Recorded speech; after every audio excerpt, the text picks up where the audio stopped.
하야방송 조신기 기자입니다.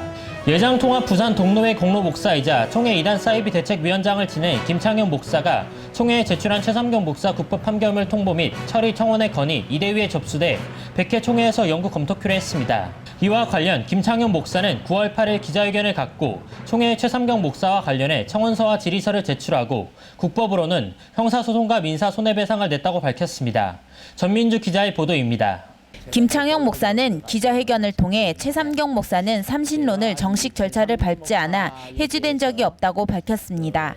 따라서 이와 관련해 총회에 청원서를 8월 17일 제출했고 9월 4일 이대위에 접수돼 백회기 총회에서 영구 검토하기로 했다고 밝혔습니다. 이에 앞서 김창현 목사는 2009년 제94회 총회 이대위 보고에서 최삼경 목사는 삼신론에서 해지되지 않았다고 발언한 바 있습니다. 그리고 그해 10월 9일 총회 임원회에 진정서를 제출하고 기자 인터뷰를 가졌습니다. 이에 최삼경 목사는 김창현 목사를 명예훼손 및 정보통신 위반으로 형사 고소했고 그 후 의정부 지방법원에 민사소송을 했습니다.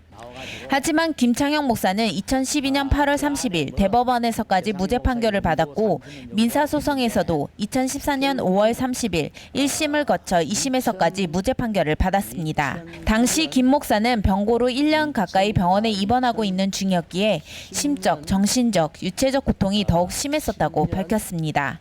하지만 김 목사 개인의 고통은 차치하더라도 오히려 판결의 핵심은 최삼경 목사의 삼신론이 행정적 절차상 정식적으로 해지되지 않았다는 결론을 얻었다고 했습니다. 총회 이단 사이비 대책위원회의 내규 및 운영 지침에 명시된 절차를 밟지 않았기 때문에 해지된 적이 없다는 것입니다. 그 판결문을 아주 보십시오만 판결 내용은 간단합니다. 말하자면 최삼경 목사는 삼신론 문제가 정식적으로 절차를 밟아서 해지가 안 됐다는 얘기예요. 판결문 요지가 그겁니다. 법원에서는 신앙 문제를 다룰 수 없잖아요. 그러나 법원은 반드시 어떤 행정적인 절차에 대해서 문제가 있을 때는 그걸 가지고 판결을 하는 거예요. 그러니까 판결문에 보면 행사, 그다음에 민사, 판결문 요지가 바로 그겁니다.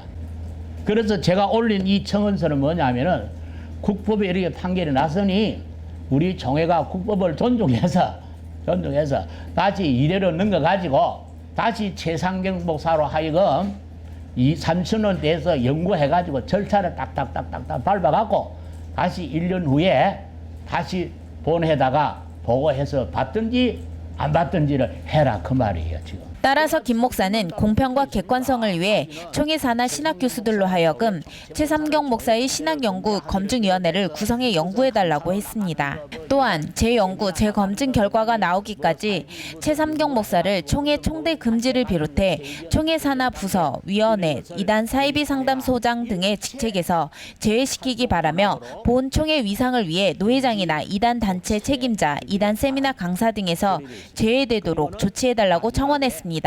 또한 김 목사는 총회에 예수 마리아 월경 잉태론에 대한 연구보고서에 대한 질의서를 보냈습니다. 지난 2010년 개최된 제95회 총회는 최삼경 목사의 소위 마리아 월경 잉태론에 대한 연구보고서를 채택한 바 있습니다. 김 목사가 문제를 제기하는 연구보고서 결론 부분에는 예수님이 마리아에게서 살과 피를 취하였으나 성령의 능력으로 죄는 없으시다고 고백하는 우리 교단의 전통에서 볼 때 그의 사상이 본 교단의 전통을 떠나 이단적이라고 볼 수 없다고 명시되어 있습니다. 따라서 김 목사는 질의서를 통해 성령의 능력으로 죄가 없으시다는 표현이 옳은 것인지 아니면 이단적 표현인지에 대해 묻고 싶다며 월경 잉태론의 문제점을 꼬집었습니다.